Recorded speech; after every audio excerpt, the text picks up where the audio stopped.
Welcome back. Bulletin के आगाज में आपको बताएं, कराची के लाइंस एरिया में लोड शेडिंग के खिलाफ 4 घंटे से एहतजाज। मुजाहिरीन ने रुकावटें लगाकर सड़क बंद कर दी, गाड़ियों पर पथराव भी किया गया। के इलेक्ट्रिक का कहना है 1 अरब 60 करोड़ से ज्यादा वाजिबुल अदा हैं, इलाके की बिजली काट दी। इसी पर मजीद जानेंगे, सलमान लोधी हमारे साथ मौजूद है। सलमान, बताइएगा इस वक्त क्या सूरत हाल है और कोई मुज़ाकरात करने पहुंचा इनसे से? देखिए, सिर्फ पुलिस ही मुजाहिरीन से मुज़ाकरात करने पहुंची है। आज शाम से ये इलाका, अगर हम ट्रैफिक के हवाले से बात करें तो ट्रैफिक का निज़ाम इस एहतजाज के ऐसे दरम भरम हो चुका है। लाइंस एरिया के 2 मुकामात पर एहतजाज किए गए। ये लाइंस एरिया का वो शारा है, कॉरिडोर 3 कहलाता है। अब मेरे एतराफ़ के आप मनाजिर देख के अंदाज़ा कर सकते हैं। फिर ट्रैक पर ख़वातीन और मर्द हजरात यहाँ पर मौजूद हैं। किसी किस्म के ट्रैफिक को आगे जाने की इजाज़त नहीं दी जा रही। अगर मेरे कैमरामैन आपको एतराफ़ का ट्रैफिक दिखाएँ, सदर से जेल चौरंगी जाने वाला ट्रैफिक है। बदतरीन ट्रैफिक जैम सिर्फ इसी शारा पे नहीं बल्कि मज़ारे कैद से आने वाली शारा पर भी ट्रैफिक की सूरत-हाल खासी ख़राब है। के इलेक्ट्रिक की कहती है कि 1 अरब 60 करोड़ से ज़ायद रकम बिल जमा ना होने की वजह से इनकी बिजली ही काट दी गई है। ख़वातीन यहाँ पर धरना देकर बैठ गई हैं। लाइंस एरिया का एक इलाका है जट लाइन, वहाँ पर अच्छा सलमान, ये बताइएगा कि ये कितना बड़ा इलाका है जिसकी बिजली काट दी गई है? देखिए, ये मेरे एतराफ़ के आप आबादी देख सकते हैं। ये पूरा वो लाइंस एरिया का मुतासर इलाका है जिसकी बिजली काटी गई है। लेकिन के इलेक्ट्रिक कहती है पूरे इलाके की नहीं काटी गई, सिर्फ उस PMT की काटी गई है जहां पर इनकी अरबों रुपए की बिलिंग नहीं हो रही थी। इसके साथ यहाँ पर जो एतराफ़ की आबादियाँ हैं उनका दौरानिया लोड शेडिंग बढ़ा दिया गया है, लेकिन वहाँ पर बिलिंग की सूरत-हाल कुछ बेहतर है, तो वहाँ पर लोड शेडिंग 10 से 12 घंटों की सलमान, 1 अरब 60 करोड़ से जायद का ये बिल है। क्या ये कमर्शियल एरिया है, रिहायशी इलाका, इतना बड़ा बिल कैसे आ गया? देखिए, के इलेक्ट्रिक इंतज़ामिया ये कहती है कि काफ़ी अरसे से इस इलाके, रिहायशी इलाके के साथ कुछ दुकानें भी बनी हैं, तिजारती मराकज़ भी हैं, यहाँ से चोरी भी की जा रही है रिहायशी इलाकों के साथ, और बिलिंग नहीं हो रही। बिलिंग ना होने की वजह से इतनी ज़्यादा रकम जहाँ पर पहुँची है। मुजाहिरीन के लोग एहतजाज करते हैं और के इलेक्ट्रिक इंतज़ामिया को यकीन दहानी कराते हैं कि वो रकम अदा करेंगे, लेकिन बिलिंग ना होने की वजह से ये एहतजाज बार बार के इलेक्ट्रिक इनकी बिजली मुनक़ता करती है, बार बार ये एहतजाज करते हैं। कई बार इनके मुज़ाकरात भी हुए। अब ये मुजाहिरीन ये कहते हैं कि इलाके में चोरी की जा रही है। चोरिंग रोकना इलाका मकीनों का काम नहीं बल्कि ये के इलेक्ट्रिक का काम है। अगर के इलेक्ट्रिक चोरी रोकेगी तो इनकी भी जो इलाके में लोड शेडिंग है या बिजली मुनक़ता करने के सूरत-हाल है या लाइन लॉसेस है उसमें कमी आ सकेगी। सलमान, तो कोई अवामी नुमाइंदा यहाँ पर पहुंचा जो के इलेक्ट्रिक और इन लोगों के दरमियान बात करा सके? देखिए, कोई अवामी नुमाइंदा अब तक यहाँ पे नहीं पहुँचा है। शाम से होने वाले एहतजाज में सिर्फ लोग, ख़वातीन, बच्चे यहाँ पर धरना देकर बैठ चुके हैं। सिर्फ पुलिस मुजाहिरीन से मुज़ाकरात कर रही है कि रोड खोल दिया जाए, लेकिन मुजाहिरीन ही कहते हैं जब तक बिजली बहाल नहीं की जाती वो अपना एहतजाज का जारी रखेंगे। बच्चे भी यहाँ पे आ चुके हैं। बच्चे, कई ऐसे बच्चे भी जिनका ये कहना है कि एग्ज़ाम हो रहे हैं, वो एग्ज़ाम की तैयारी नहीं कर पा रहे। बिजली मुनक़ता होने से इलाके में पानी की सप्लाई भी बंद हो चुकी है। तो अब ये कहते हैं कि जब तक बिजली बहाल नहीं होती इनका रहना उठना बैठना यहीं पर ही होगा। तो सलमान, 4 घंटे से ये एहतजाज कर रहे हैं, अब इसका हल क्या है, क्या बताया जा रहा है? आपने कहा कि पुलिस से मुज़ाकरात करें, क्या इनका मुतालबा है कि आला हुकाम से राब्ता किया जाए? क्या ये उनसे बात करना चाहते हैं? इन्होंने मुतालबा कोई रखा? देखिए, इन्होंने मुतालबा सिर्फ इनका एक ही 1 पॉइंट एजेंडा है कि इनके इलाके की बिजली बहाल की जाए। 10 से 12 घंटे की लोड शेडिंग तो ये बर्दाश्त कर ही रहे थे, लेकिन इनका ये अब क्योंकि के इलेक्ट्रिक ने बाकायदा तौर पर बिजली ही मुनक़ता कर दी और अब वो के इलेक्ट्रिक भी ये कहती है कि जब तक इनकी तरफ से कोई यकीन दहानी नहीं कराई जा सकी, ये लोग अपना बिल बाकायदगी से जमा कराएंगे और जो लॉसेस है उसको ओवरकम नहीं किया जाएगा तो उस वक्त तक इनकी बिजली बहाल भी नहीं की जाएगी। 4 घंटे से यहाँ पर यह एहतजाज जारी है। कोई मुकामी नुमाइंदा, MNA, MPA, हत्ता के कोई ज़िले कौंसलर भी इनकी दाद रसी के लिए नहीं आया। मुजाहिरीन ये कहते हैं अगर चोरी की जा रही है तो उनके खिलाफ कार्रवाई की जाए, ना कि उसकी सज़ा पूरे इलाके को दी जाए। दूसरी जानिब के इलेक्ट्रिक इंतज़ामिया ठस से मस होकर बैठी हुई कहती है कि बिजली बहाल नहीं की जाएगी जब तक ये बिलिंग और यकीन दहानी नहीं कराते कि लॉसेस को पूरा किया जाएगा। ठीक है सलमान लोधी, अपडेट शुक्रिया। कराची के लाइंस एरिया में लोड शेडिंग के खिलाफ 4 घंटे से एहतजाज, मुजाहिरीन ने रुकावटें लगाकर सड़क बंद कर दी। वज़ीर आला खैबर पख्तूनख्वा का वफाकी हुकूमत को 15 दिन का अल्टीमेटम। अली अमीन गन्नापुर ने कहा कि बिजली का बटन मेरे हाथ में है, मैं ही ऑन ऑफ करूंगा। कश्मीर में तुम्हारी 1 दिन में हवा निकल गई। कश्मीरियों की आज़ादी की जंग हमने लड़ी थी, हम आ गए तो फिर तुम्हारा क्या हाल होगा? सीएम साहब, हम आपको वेलकम करते हैं। आपका जोर भी हमने देख लिया। कश्मीर में 1 दिन में आपकी हवा निकल गई है। जिनकी आजादी में हमें जंगें लड़ी हैं, उनके सामने हमारी हवा निकल गई है। अगर हम आ गए तुम्हारा क्या हाल होगा? मेरे साथ इस सूबे में बात किए बगैर किसी का बाप भी टैक्सी लगा सकता। आके देखो तुम्हारा हाल क्या होता है। उन लोगों के हालात यहाँ तक लाने में तुम्हारा किरदार है। तुमने ऑपरेशन किए हैं वहाँ पर, अब तुम उन पर टैक्स लगाओगे। आइन भी आप तोड़ते हैं, उसको मानते भी आप नहीं है। जिम्मेदारी भी हम करें, कुर्बानी भी हम करें। वही बदमाशी न मानम, बदमाशी ने चाह न मानम। 15 दिन का टाइम है, मेरे साथ बैठो, मसले को हल करो। नहीं करोगे तो गैर जिम्मेदारी और छोटा लफ्ज है। इसके बाद और बड़े लफ्ज आपको सीखने पड़ेंगे। रिश्तेदार आपके अल्फाज खत्म हो जाएंगे, आपकी बर्दाश्त खत्म हो जाएगी, तो हम कहेंगे अभी तो पार्टी शुरू हुई। और अगर आपको ये लग रहा है जो मैंने ये बात की है कि बटन फिर मैं ऑन ऑफ करूंगा, तो फिर मैं आपको दिखाऊंगा कि बटन मेरे हाथ में और ये बटन मैं ही ऑन ऑफ करूंगा। हाफिज हमदुल्ला ने पीटीआई से लड़ाई माजी का किस्सा करार दे दी। जेयूआई के रहनुमा ने कहा माजी की लड़ाई खत्म हो गई, अब नई लड़ाई है, लेकिन बयानिया वही है। जमीयत उलमा इस्लाम के रहनुमा हाफिज हमदुल्ला की प्रोग्राम सवाल यह है में गुफ्तगू उन्होंने कहा नून लीग और पीपी धांधली से इक्तदार में आई हैं। हमारा मुतालबा है दोबारा इलेक्शन हो और एस्टेब्लिशमेंट इनसे दूर रहे। 2022 को, 2021 को, 2018 को खत्म हो गई वो लड़ाई। अब तो एक नई लड़ाई है, बयानिया वही है। धांधली के खिलाफ जमीयत उलमा इस्लाम मैदान में। इस मौक़िफ़ के साथ कोई जमीयत उलमा इस्लाम के साथ दे रहा है तो जमीयत उलमा इस्लाम की तरफ से उनको हम खुश आमदीद भी कहेंगे। इसको आगे पर छोड़ दे कि आगे क्या इत्तेहाद हो सकता है, नहीं हो सकता है। हम तन्हा भी ये लड़ाई लड़ सकते हैं। निज़ाम का हम तमाशा बनाएंगे, फुटबॉल बनाएंगे। किसी ने भी अगर बात करनी है दोबारा फौरन इलेक्शन का ऐलान हो, एस्टेब्लिशमेंट इलेक्शन से दूर रहे। खबरें और भी हैं, लेकिन यहाँ वक्त हुआ है एक ब्रेक का। हमारे साथ रहिए।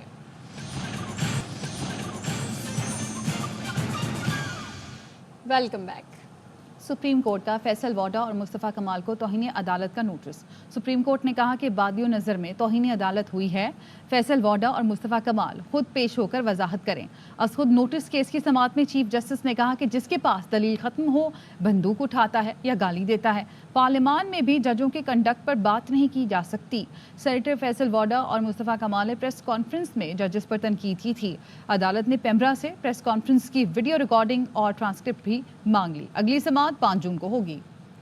अब कोई पगड़ी उछालेगा, उनकी पगड़ियों का फुटबॉल बनाएंगे। किसी पे इल्जाम लगाने से काम नहीं चलेगा, तराजू में शवायद देने पड़ेंगे। किसने मदाखलत की, बार बार इंटेलिजेंस इदारों का नाम लिया जा रहा है, तो भाई शवायद देना। जिन चीजों को हाईलाइट होना है, जिससे हेडलाइनें बननी है, वो सारे केसेस चलते हैं। फौज को वीक करने की कोशिश हो रही है। सिटिंग जजेस उनके खिलाफ सफारा हुए हुए। सिर्फ फौज नहीं, सारे सिक्योरिटी के इदारे हैं, सबके खिलाफ लेटर लिख दिए। किसी बैरूनी ईमा पर तो ये सब कुछ नहीं हो रहा। सियासतदान दोहरी शहरियत नहीं रह सकता, लेकिन एक जज जो है वो दोहरी शहरियत रख सकता है।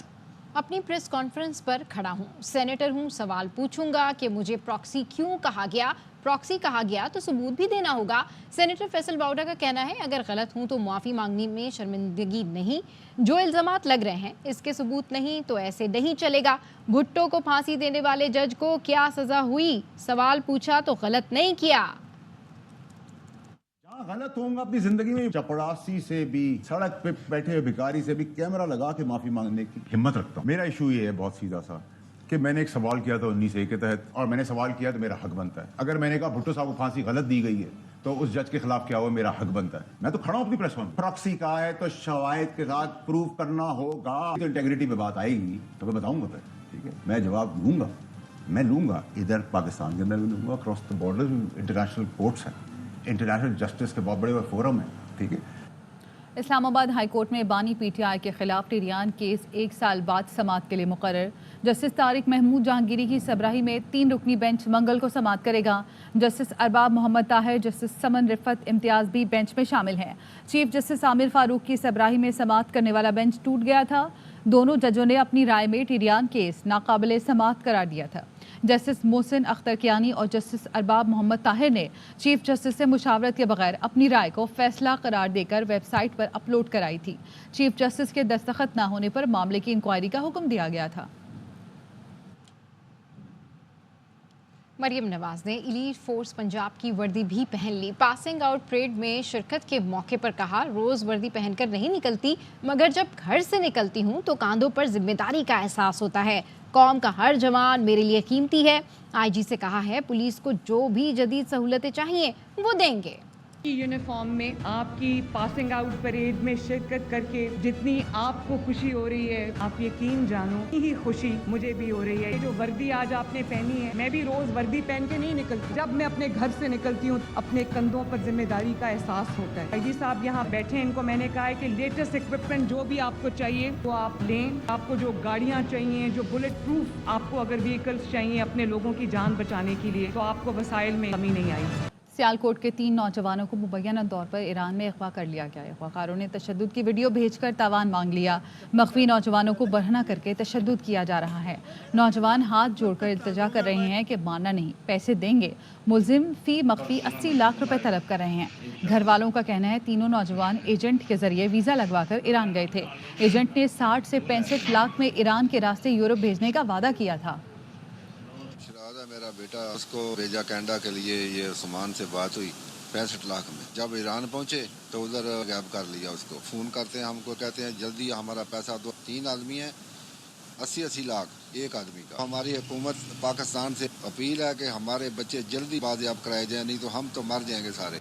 हीट वेव का खदशा। पंजाब में गर्मियों की छुट्टियों का ऐलान कर दिया गया। 1 जून से 14 अगस्त तक 2.5 महीने गर्मियों की छुट्टियां होंगी। पंजाब और वफाकी तालीमी इदारों के औकात कार भी तब्दील कर दिए गए। नोटिफिकेशन के मुताबिक पंजाब में स्कूल सुबह 7 बजे से 11:30 बजे तक और जुमे को सुबह 7 बजे से 10:30 बजे तक खुलेंगे। वफाकी तालीमी इदारे सुबह 7:30 से 1 बजे तक खुलेंगे। Army chief general Syed Asim Munir से कौमी हॉकी टीम के खिलाड़ियों की मुलाकात। अजलान शाह टूर्नामेंट में टीम की शानदार कारकर्दगी को सराहा। कहा टीम ने कौम का सर फख्र से बुलंद कर दिया। मुस्तकबिल में कामयाबी के लिए हर मुमकिन ताउन फराहम किया जाएगा। ISPR ने बताया आर्मी चीफ ने खिलाड़ियों के मुस्तकबिल के लिए नेक ख्वाहिशात का इजहार किया। GHQ में होने वाली मुलाकात में PHF के सदर तारिक बुगटी और अहदेदार भी मौजूद थे। तारिक बुगटी ने टीम से मुलाकात और बातचीत के मौके पर आर्मी चीफ का शुक्रिया अदा किया। यहाँ वक्त हुआ है ब्रेक का, हमारे साथ रहिए। Welcome back. मूड अच्छा है, फॉर्म भी अच्छी है, वर्ल्ड कप जीतेंगे। फास्ट बॉलर शाहीन शाह अफरीदी की PCB पॉडकास्ट में गुफ्तगू। कहा टीम में इत्तेहाद है, छोटी मोटी बातें तो फैमिली में भी हो जाती हैं, सबकी तवज्जो ट्रॉफी जीतने पर है।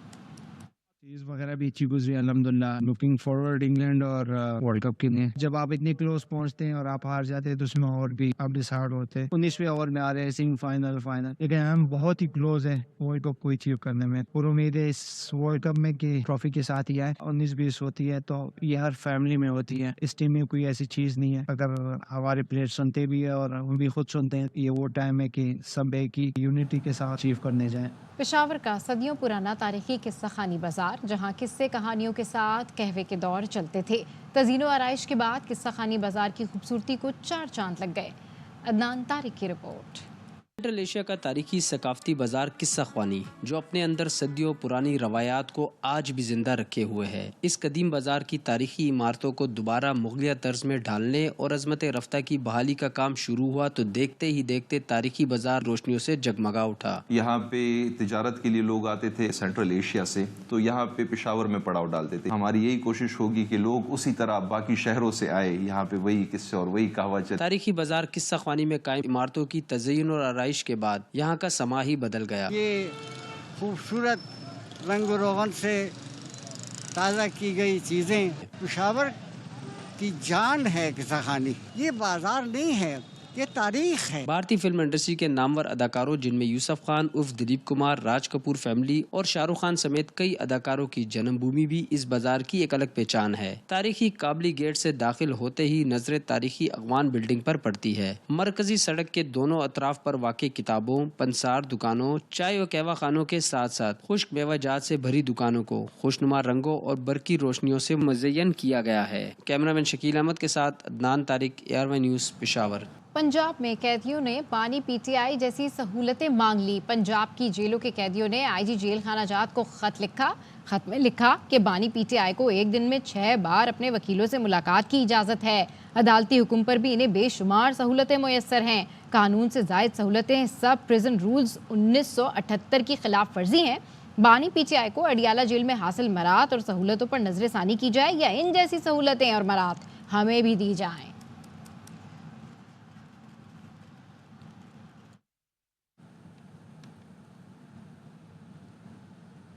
दूसरी पार्टियों और पीटीआई में भी कुछ लोगों को खुली छूट है। मैं ट्वीट भी करूं तो 2 नए मुकदमे दर्ज हो जाते हैं। लाहौर में तोड़फोड़ के मुकदमे में फवाद चौधरी की जेआईटी में पेशी। मीडिया से गुफ्तगू में कहा कि लाहौर में 8 मुकदमों की तफ्तीश मुकम्मल हो गई है, अब नए मुकदमों में बुला लिया। कुछ लोगों को तो बड़ी लग्जरी है, समझ नहीं आती कि पीआई में भी वो अपनी पॉलिटिक्स करें, जो मर्जी करें। हम तो अगर वो ट्वीट भी कर दें तो 2 नए मुकदमे हो जाते हैं। तो अब ये 47 के करीब मुकदमे यहाँ पे हैं। कोई ओवरऑल जो है इस्लामाबाद में मिला के 47 है। 8 मुकदमों में तफ्तीश जो है वो मुकम्मल हो गई है। बाकियों में भी जैसे करेंगे आगे। अच्छा, वो कह रहे हैं दोबारा फिर कल बुलाया, आज आपको नहीं नए मुकदमात के लिए वो एक ही बार ही बुलाई जा रहे हैं। स्पीकर कौमी असम्बली सरदार अयाज सादिक ने तारिक बशीर चीमा की रुकनियत सेशन के लिए मुअत्तल कर दी। काफ लीगी रुकन असम्बली ने पीटीआई से ताल्लुक़ रखने वाली जरताज गुल को नाशाइस्ता अल्फाज कहे थे। स्पीकर ने उनके खिलाफ करारदाद पेश की जो ऐवान ने मंजूर कर ली। भावलपुर यूनिवर्सिटी के वो भी दूर करता हूँ, अभी दूर करता हूँ, अभी दूर करता हूँ। तुम्हारी तकलीफ अभी दूर करता हूँ। तमाम खवातीन ने, चाहे वो किसी भी पॉलिटिकल पार्टी में, सब ने मेरा साथ दिया है। रिजोल्यूशन पास होगा, तारिक बशीर चीमा साहब सीमान से सस्पेंड होंगे। I put the question to the House that Chaudhry Tariq Bashir Cheema MNA be suspended remainder of the session. The ayes have it. Consequently, motion is adopted. तलबा को मोटरसाइकिलें देने के खिलाफ नहीं, हुकूमत को पहले महकमा माहौलियात से एनओसी लेनी चाहिए। लाहौर हाईकोर्ट के जज ने मोटरसाइकिलें देने के खिलाफ हुक्म इम्तना में तौसी कर दी। जस्टिस शाहिद करीम ने कहा तलबा और सरकारी मुलाजमीन के लिए बसें फराहम करने का हुक्म दिया था। सेक्रेटरी ट्रांसपोर्ट ने बसें फराहम करने की यकीन दहानी कराई थी। मुंजादारों में भी पब्लिक टॉयलेट्स थे, अब सिंध के शहरों और कस्बों में पब्लिक टॉयलेट्स ही नहीं। सिंध हाई कोर्ट ने तफसील तलब कर ली। सूबाई हुकूमत को सैनिटेशन पॉलिसी पर अमल दरामद का हुक्म भी जारी कर दिया। अदालत ने हुक्म दिया मुनासिब मुकामात पर टॉयलेट्स तामीर किए जाएं जो आवाम के लिए मुफ्त हों। अदालत में जमा कराई गई रिपोर्ट में इंकशाफ हुआ कि कराची के अक्सर पार्क्स में भी पब्लिक टॉयलेट्स मौजूद नहीं। 133 जनरल अस्पताल और क्लिनिक्स भी पब्लिक टॉयलेट से महरूम हैं। कराची की मसरूफ तरीन शाहराह एमए जिना रोड पर सीवरेज के पानी ने शहरियों की जिंदगी वबाले जान बना दी। शहरियों ने इंतजामिया से अपील की है कि शाहराह को जल्द अज जल्द साफ कराया जाए। इशरत खान की रिपोर्ट। तालाब का मंजर पेश करती ये है कराची की मसरूफ तरीन शाहराह एमए जिना रोड, जहां सीवरेज के पानी ने ट्रैफिक की रवानी को खूब मुतासिर कर रखा है। परेशानी तो बहुत है, देख नहीं रहा है हालात कैसे लगे पड़े हैं। रोड रास्ते सारे गंदे हुए हैं। मेन रोड है ये, और इसके ऊपर आज 1 हफ्ता हो गया ये पानी बढ़ते ही जा रहा है, बढ़ते ही जा रहा है, बढ़ते ही जा रहा है। गटरों के उबलने से और सीवरेज सिस्टम बैठ जाने से एक जानिब कई मुश्किलात हैं तो दूसरी जानिब सीवरेज का पानी मुसाफिरों के लिए वबाले जान बन गया। हमारे लिए चलना गुजरना, हमारे ट्रांसपोर्ट का गुजरना कितनी मुश्किल हो चुका है। ये पानी रुका हुआ है 2-2, 3-3 घंटे, ट्रैफिक जाम हो जाती है। मुसाफिरों का मुतलका महकमों से मुतालबा है कि महज दावे नहीं बल्कि अमली इक़दामात किए जाएं। माशी हब कहलाने वाला शहर कराची और उसके बासी कहते हैं टैक्सेस हम अदा करें, सहूलियात से फिर भी महरूम हैं। कैमरामैन मोहम्मद अदनान के साथ इशरत खान, ARY न्यूज़ कराची। कराची में लियारी के गवर्नमेंट गर्ल्स स्कूल से पंखे और वायरिंग तक चोरी कर ली गई। इम्तहानी मरकज से पंखे गायब होने के बायस तलबा के लिए इम्तहान देना इम्तहान बन गया। प्रिंसिपल कहती है नशई पंखे, ग्रिल, वायरिंग और बोर्ड तक चोरी करके ले जा चुके। उन्होंने स्कूल के बाहर रेंजर्स चौकी कायम करने का मुतालबा कर दिया। मंशियात ये सारे ड्रग्स एडिक्ट लोग हैं जो ये चोरियां करते हैं। ये रात के वक्त आते हैं और उस वक्त जो है ये ग्रिल काट कर वहीं से वो जंप लगा कर और किसी तरह आकर पूरा गेट, ग्रिल, पंखे, केबल्स, पानी की मोटर्स, किस की हम हिफाजत करें और कितनी दफ़ा लगाएं। यहाँ पर परमानेंट कोई चौकीदार नहीं है। हमारा चौकीदार है लेकिन वो एब्सकॉन्डर में है। क्या इसका सोल्यूशन है? वो यही है कि अगर यहाँ दोनों जगह रेंजर्स की चौकियाँ बन जाए तो किसी की मजाल नहीं है कि यहाँ पर पूरी पट्टी महफूज हो जाए। ये हमारी नई बिल्डिंग वर्क्स डिपार्टमेंट ने काफ़ी इस पर लगाया, इस पर पैसा, पंखे भी लगे, हर चीज़ सहूलत के साथ, अच्छे बटन्स, अच्छे पंखे, सारा जाके देखे बिल्कुल कबाड़। वो इसके साथ ही न्यूज़ बुलेटिन से फिल वक्त इतना ही। देखते रहिए ARY न्यूज़।